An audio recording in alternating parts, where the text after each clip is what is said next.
Oh, you cannot stop this CSGO gravy train. Astralis once again comes out on top, taking home the win at the Blast Pro Series in Lisbon against Navi 2-1, earning Astralis another crisp $125,000. And our moment of the week brought to you by Omen by HP.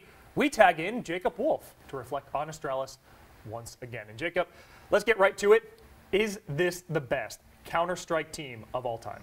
Counter-Strike Global Offensive, I think they've definitely made that name for themselves. Counter-Strike overall, unsure. I think the jury's out on that. But if you look at, the last 4 years, or actually, last 6 years of Counter-Strike Global Offensive competition, they are certainly the best team.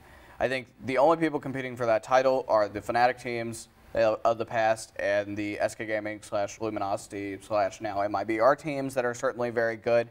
But looking at this, Astralis has made quite the name for themselves this year. They won a major last year, too. It's not like they were bad previously. For so long, Astralis was the team that was right there. They were waiting, sort of at this mid-level, and they got to the high level, and they were placing third and fourth as Team Dignitas and Team Solo Mid, and Question Mark, and their different lineups that they changed through. And, it was about time. Last year, interviewing them after winning their first major in Atlanta in January of 2017, I think they felt like, finally, we did it. This time, in London in September, going there and being there with them was far different.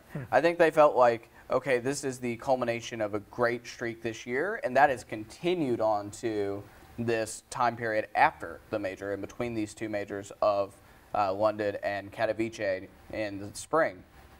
So, yes, to answer your question, I think they are the best Counter-Strike Global Offensive team of all time. And I think if anyone disagrees with that, I think if Astralis takes another third major in Katowice in March, that might be it, and no questions asked.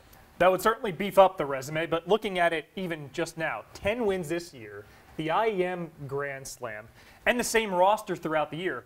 Where does Astralis go from here?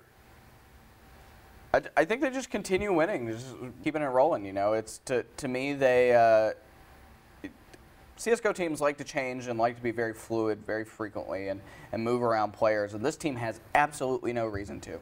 Unless their contracts come up and then one of them goes and signs this big record deal with somebody else, I don't think this team is breaking up anytime soon. And I think Astralis and their company Refresh has certainly, they're continuing to raise capital, and so I don't think there's any particular reason for these players to leave it at all. So I think that where they sit right now is they're sitting pretty. Katowice is definitely next in February, and I think after that, the door's wide open. We don't know a lot about the CSGO calendar after March, and so looking at it, I think for them, that is their next one. Winning a third major would be huge for them. They've already done 2, and I think it's totally possible at this point. Looking at sort of all these other teams, Team Liquid, one of their very close rivals, sort of breaking up and trying something new. But you look at Astralis, and they're just sticking strong. They have nothing to change for. Like you said, they've won it all at this point. They just keep winning week after week after week. And now it's time to go to Poland and win in March, or February. Continuity, not a bad thing at all for Astralis. Jacob, thank you so much for joining us. For more esports coverage, keep it locked right here on ESPN.com/esports.